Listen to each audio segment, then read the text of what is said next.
So in this video, I'm going to show you a component that I built for when I was building Framerverse. I built entire different versions of it, as we all often do, and then scrap them. And I built this component because I wanted this angled corner background unit that kept the corners responsive. And so it's quite niche, but if you need it, it's really useful. So let's take a look at it anyway. So first of all, I'm going to go grab the code. So I share things out as code because then when you place it into your own site, you don't have to unlink it and the issues with that, and it's just sitting there with in your site and you can use it over and over again. So let's click to copy on my Framerverse site, and then in our assets we're going to create a new component and call it Sci-Fi Corners. Yeah, that'll do.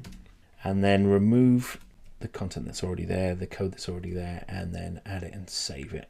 So now we've got the component ready and we can see it's there in our project. Let's drag it onto the page and you'll see that it's a responsive background. You can change the color and the gradient and all sorts of other things with that. We'll take a look at that in a minute, but you can see what it does. It adds this background that's got these corners that are always going to be, if you set them at 20 pixels, they're always going to be 20 pixels regardless of how much it scales. And we can change those corners, and we can also switch corners on and off independently depending on what we're doing. We've got our opacity control there, and then we can also switch to a gradient. We've got some gradient controls here as well.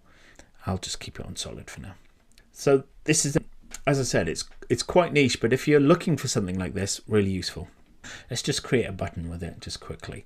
So I want my button to be, let's make this button height of 50, and let's make it 120.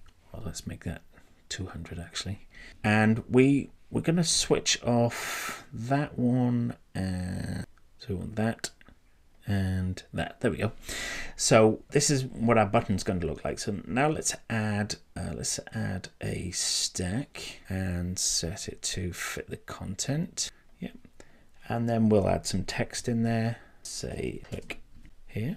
And now what we'll do, we can either, let's make the text absolute and set it to center. We'll set it to fit content and fit content. I think we've got there we go. Okay, so we've got this button here. Let's change the font to something like sci-fi. I don't know. Let's use JetBrains. Here we go. That's quite a monotype feel to it.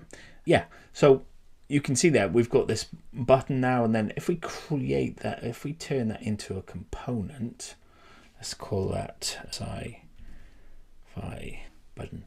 Excuse my camel casing there. And we're going to turn this into a component now. Yeah, great. And we'll put a hover state in there. And let's say maybe we're going to turn this, I don't know, something like a really bright green here. I really don't like that font, but I'm going to leave it. I'm not going to be fussy about it. Okay, so now we've got our nice little hover state here. And the great thing with having, if you want this kind of notched corners effect, if you put it over the top of something else, it's going to show through. So let's change this to, let's say, a gradient, and you can see that corners show up nice and square and sharp. Yeah, so excuse my rambling.